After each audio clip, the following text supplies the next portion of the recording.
सबसे पहले concept of हराम को समझें कि हराम एक चीज़ क्यों करार देता है इस्लाम।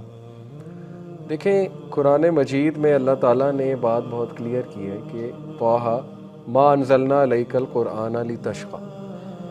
तौहा, ये कुरान हमने इसलिए नाजिल नहीं किया कि तुम्हें मुश्किल में डालें। ये जहन से निकालना होगा यूथ को कि यार इस्लाम बड़ा मुश्किल है और ये क्या रिस्ट्रिक्शंस लगा दी इस्लाम ने। अल्लाह कह रहा है नहीं, मुशक्क़त और मुश्किल में डालने के लिए कुरान नहीं भेजा मैंने, इल्ला तज़किरतन लिमन यख्शा।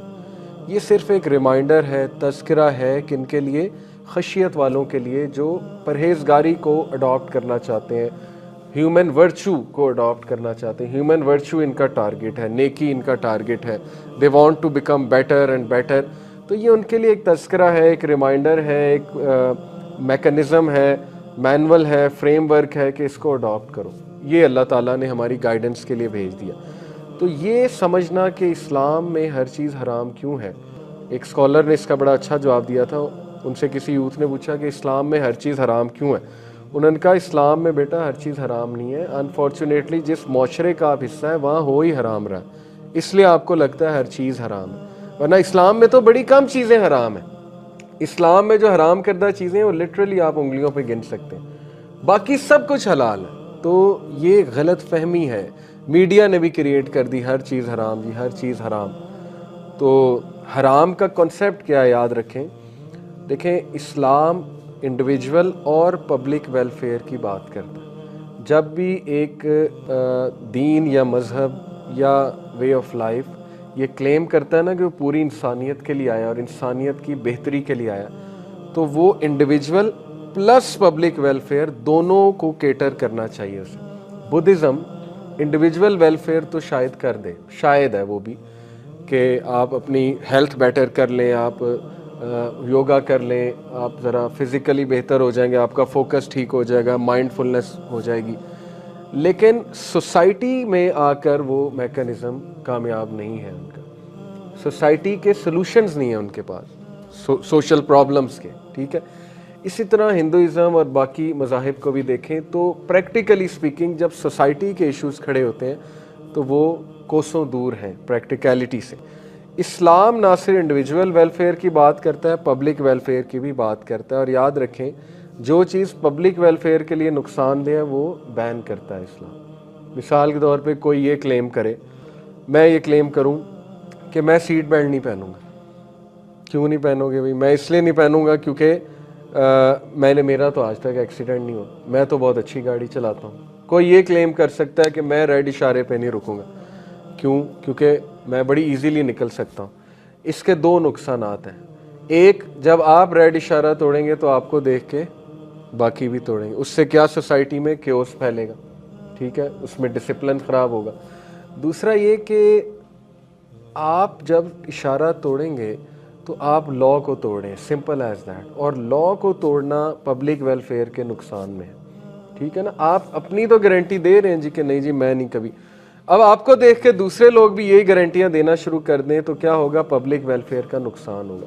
सीट बेल्ट जस्ट बिकॉज मैं एक्सीडेंट नहीं कर रहा, पहली तो बात ये क्लेम भी गलत है। मुझे क्या पता कभी भी एक्सीडेंट हो जाए, सीट बेल्ट पहनना ज़रूरी है। लेकिन चलो मान लो जी मुझसे नहीं होता एक्सीडेंट, मैं सीट बेल्ट नहीं पहनूंगा, तो आप लॉ तोड़ रहे हैं, नंबर वन। दूसरा ये कि आपको देख के दूसरे लोग नहीं पहनेंगे तो उनका एक्सीडेंट हो गया, उसकी जिम्मेदारी कौन लेगा? तो पब्लिक वेलफेयर याद रखें।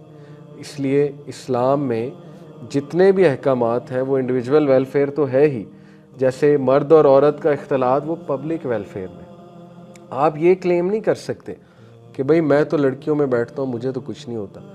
वो फिर उसका एक अलग जवाब है जो डॉक्टर जाकिर नाइक ने एक बार दिया था कि भाई फिर आप चेक कराएं मसला क्या है। अगर आप अनहार्म्ड हैं और आप अट्रैक्ट नहीं हो रहे ऑपोजिट, इसका ये मतलब नहीं है कि नज़र गंदी है। अब ये बात को इस तरह ले लिया जाता है लिबरल तबके में कि देखो जी इनकी सोच ही गंदी है, ऐसी बात नहीं है।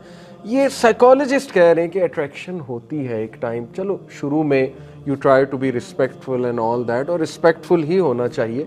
लेकिन जाहिर है कि बहुत से ऐसे लोग हैं, आपने खुद स्टोरी सुनी होंगी, कि जिनकी अट्रैक्शन पैदा हो जाती है और वो फिर बातचीत शुरू करते हैं, फिर वो दोस्ती से मरहला आगे बढ़ता है, फिर जाहिर है कि वो जब एक दूसरे को पसंद करना शुरू करते हैं, फिर बात कहीं और चली जाती है, तो वो नुकसान है, उससे आपका साइकोलॉजिकली नुकसान भी हो रहा है, फिज़िकली भी हो रहा है, टाइम वेस्टेज भी हो रहा है। और फिर ऐसा भी अक्सर होता है कि दो लोग वो दोस्ती शुरू करते हैं, आपस में उनकी बातचीत होती है, लड़का समझता है कि ये मेरे अंदर इंटरेस्टेड है, लड़की समझती है ये मेरे अंदर इंटरेस्टेड है, एंड में पता लगता है कि एक पार्टी इंटरेस्टेड ही नहीं है, तो वो एक का काफ़ी टाइम वेस्ट हो जाता है। वो फिर एट द एंड कहते हैं कि यार ये क्या, मुझे लगा ये मेरे अंदर इंटरेस्टेड थी या ये मेरे अंदर इंटरेस्टेड था, तो अगेन नुकसान हो गया। आप गारंटी तो नहीं दे सकते ना अपनी, तो चलो आप मे भी दे लें कि नहीं मैं बड़ा सख्त नफ्स वाला हूँ, मैं कंट्रोल कर लूँगा, लेकिन अगली party what if they attach emotions with you, फिर क्या होगा? फिर तो आप उनकी तो गारंटी नहीं दे सकते। और ऐसा बहुत होता है, लोग हसास होते हैं, सेंसिटिव होते हैं, हर बंदा जो है वो प्रोफेशनली नहीं चलता। हमने कई बार ऐसी केस स्टडीज़ हमारे सामने आई, ऐसे केसेस हमारे सामने आए कि किसी को वर्किंग प्लेस पे कोई पसंद आ गया, ऑफिस में कोई पसंद आ गया, कहीं और कोई पसंद आ गया, और वो इस हद तक पसंद आने लगा, ऑब्सेस इस हद तक हो गए वो कि अब वो शख्स या वो खातून उनका तवज्जो का मरकज़ बन गई या मरकज़ बन गया।